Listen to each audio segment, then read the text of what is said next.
Hi, good people. Welcome back to Soul Wash. And like I say, it's always a joy to have you back watching and listening to the Word of God. And today I just want to shoot straight directly. Thank you for all the subscribers, for all those who watch, those who like. May God richly bless you. Today I just want to react on how we can be able to stop ourselves or rid ourselves from anxiety. I got calls, I remember after putting be anxious for nothing, and people were saying sometimes it's very hard or it's so difficult to even stay away from anxiety, it's difficult to stay away from thoughts. But I just want to let us know that there is nothing that is difficult if God says so.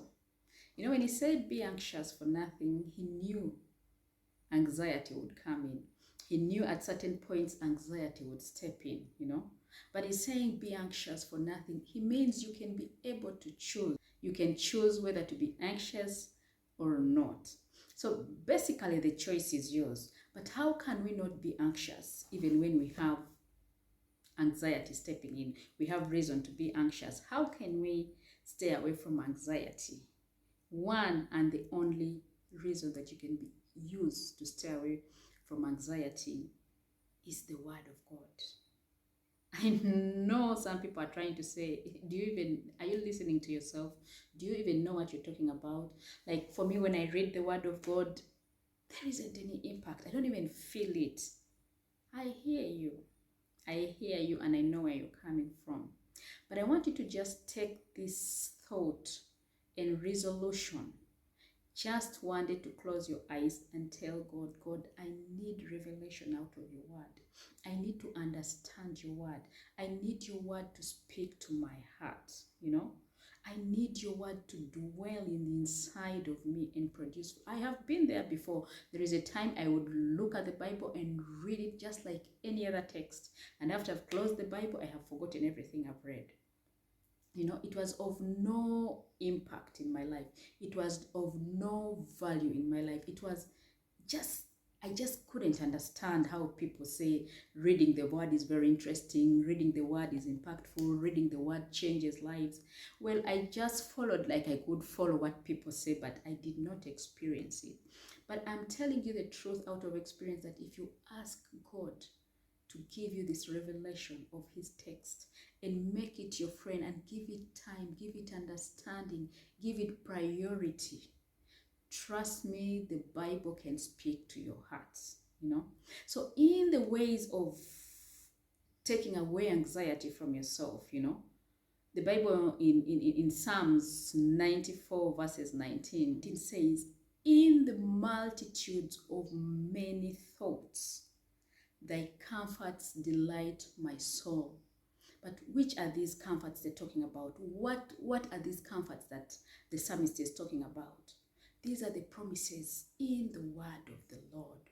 What are these comforting words? I shall never leave you nor forsake you.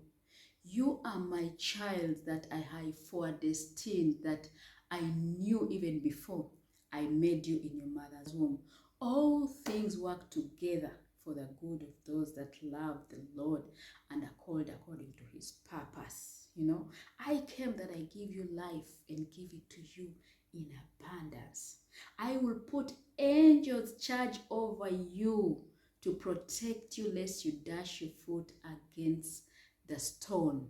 Surely goodness and mercy shall follow us all the days of our lives, and we shall dwell in the house of the Lord now and forever. These are the comforting words. When God says you are my child, you are a chosen child of God. What do you think? What do you pick from it? When he says he shall never leave you nor forsake you, in the midst of the multitude of thoughts, the psalmist says, his comforts delight his soul.